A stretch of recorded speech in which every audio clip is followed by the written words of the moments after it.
எல்லாருக்கும் வணக்கம்.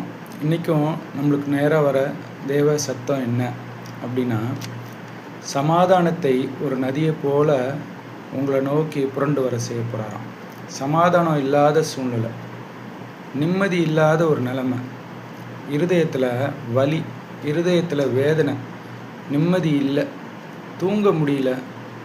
அப்படியே நான் கொஞ்ச நேரம் தூங்கினாலும் எதையோ ஒன்றத்தை யோசித்து நான் எழும்பிடுறேன். சமாதானம் இல்லைங்க. எனக்கு சமாதானம் இல்லாத ஒரு சூழ்நிலையில் நான் ஓடிக்கிட்டுருக்கேன். அப்போது சமாதானம் இல்லாத சூழ்நிலையில் ஓடிட்டுருக்க உங்களை பார்த்து வர வார்த்தையை பாருங்கள்.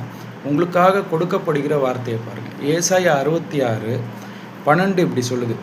கர்த்தர் சொல்லுகிறது என்னவென்றால், இதோ நான் சமாதானத்தை ஒரு நதியைப் போலவும் ஜாதிகளின் மகிமையை புரண்டு ஓடுகிற ஆற்றைப் போலவும் அவனிடமாய் பாயும்படி செய்கிறேன். ஆமேன். சமாதானத்தை ஒரு நதியை போல பாய செய்கிறாராம். சரியா? அதே மாதிரி மகிமை புரண்டோடுகிற ஆற்றை போல வருதான். உங்களை நோக்கி தான் வருது சமாதானம். இவ்வளோ நாள் தூக்கம் இல்லாத நிலைமை மாறுது. இவ்வளோ நாள் கொந்தளிப்பு மாறுது. இவ்வளோ நாள் இருந்த வேதனைகள் மாறுது. இவ்வளோ நாள் இருந்த வலிகள் மாறுது. ஏன்னா இந்த சமாதானம் உள்ளே வருதுங்க. வார்த்தை உள்ளே வருது. உங்கள் வீட்டுக்குள்ளே இந்த வார்த்தை வருதுங்க. இன்றைக்கி கேட்டுக்கிட்டு இருக்க ஒருத்தர்கிட்டையும் ஆண்டவர் பேசிகிட்டு இருக்கிறாரு. உங்கள் வீட்டுக்குள்ளே, உங்கள் இருதயத்திற்குள்ளே இந்த சமாதானம் வருது. ஏசாயா 66:12 இந்த வசனம் பலிக்குது உங்களுக்கு.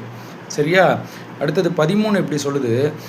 ஒருவனை அவன் தாய் தேற்றுவது போல நான் உங்களை தேற்றுவேன். நீங்கள் எருசலேமிலே தேற்றப்படுவீர்கள். தேற்றப்படும் காலம் வந்துருச்சு. உங்களை தூக்கி சுமக்கிற காலம் வந்துருச்சு. தாய் எப்படி தூக்கி ஒரு பிள்ளை அடிபட்டு அழுதுகிட்டு இருக்கும்போது அதே நிலமையில தான் இருக்கிறோம். அடிபட்டு அழுதுகிட்டு இருக்கிறோம். உங்களை தூக்குறாராம். உங்களை படைத்தவர் உங்களை தூக்கி தோளில் சுமக்கிறேன் அப்படின்னு சொல்கிறாரு. இனிமேல் உங்களை தேற்றுவேன் அப்படின்னு சொல்கிறாரு. 14 இப்படி சொல்லுது பாருங்க.